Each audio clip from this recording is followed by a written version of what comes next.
wickedness of the wicked in my life expire in the name of Jesus. Open your mouth and decree it now.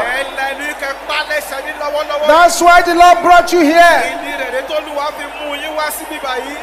Thank you, Jesus. In Jesus' name we pray. Goliath, Pharaoh of my father's house, there in the name of Jesus.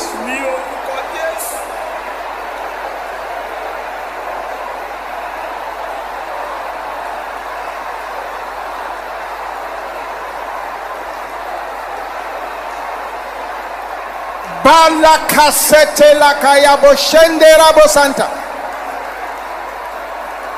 In Jesus' name we pray. Generational serpents, generational scorpions, I am not your candidate. There in the name of Jesus.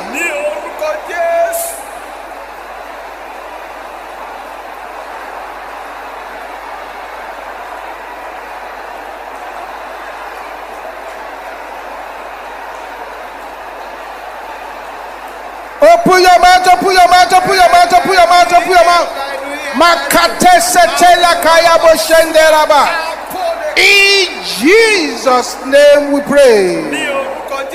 Powers saying I shall not have anything good to celebrate.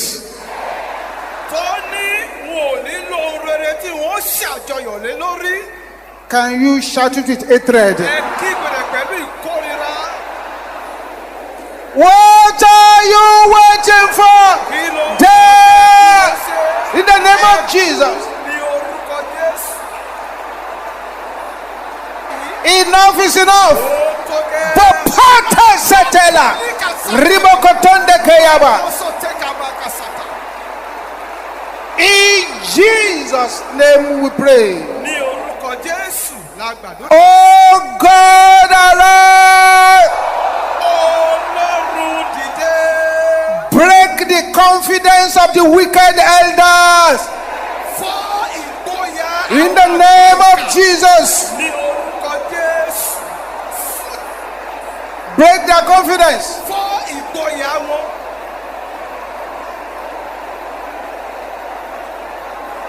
Thank you, Jesus.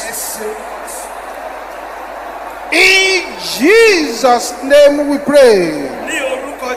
Oh God, arise. Scatter the tongue of the wicked in the name of Jesus.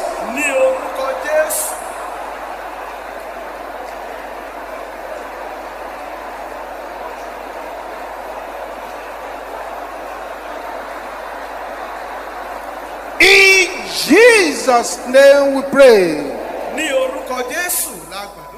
Powers paying money to evil shrine to attack me. Powers paying money to evil shrine to attack me. Roma than death in the name of Jesus.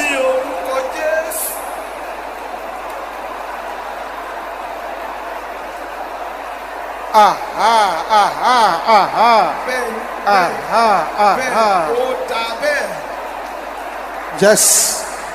Yes. Yes. Yes. Yes.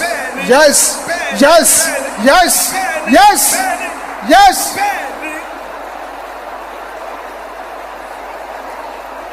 In Jesus' name we pray. Powers that hate my existence,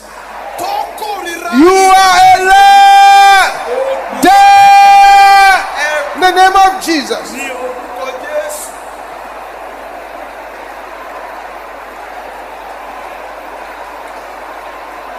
In Jesus' name we pray. Cauldron of the wicked, hear the word of the Lord. Cook the flesh of the wicked.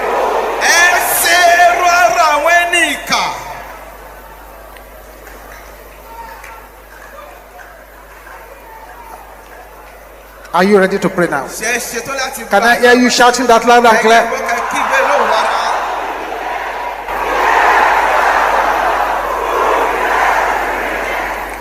Shout it again, cauldron of the wicked. Hear the word of the Lord. Cook the flesh of the wicked. In the name of Jesus.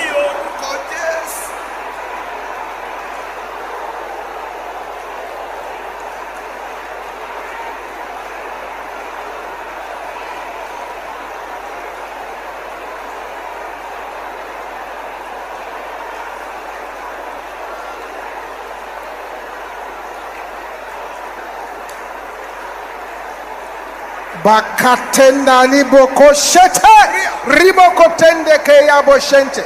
Open your mouth and pray. Open your mouth and pray. This is why you are here. This is not a gentleman's prayer meeting.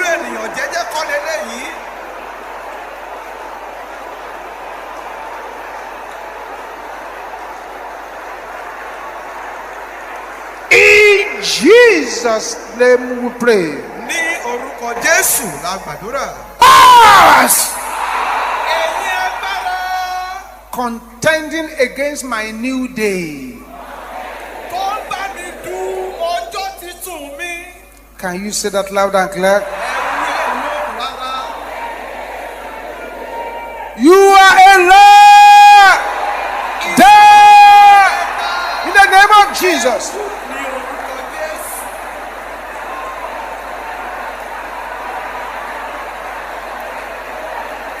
Yes.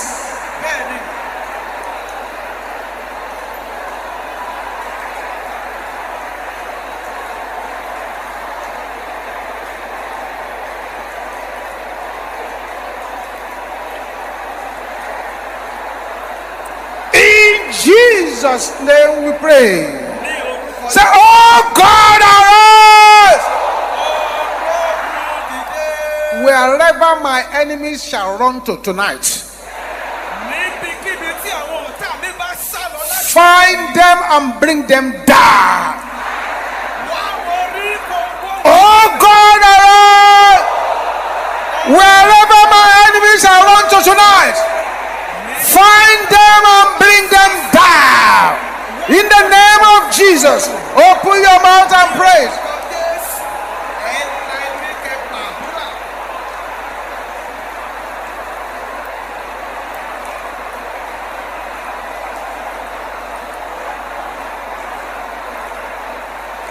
Open them out, open them out, open them out.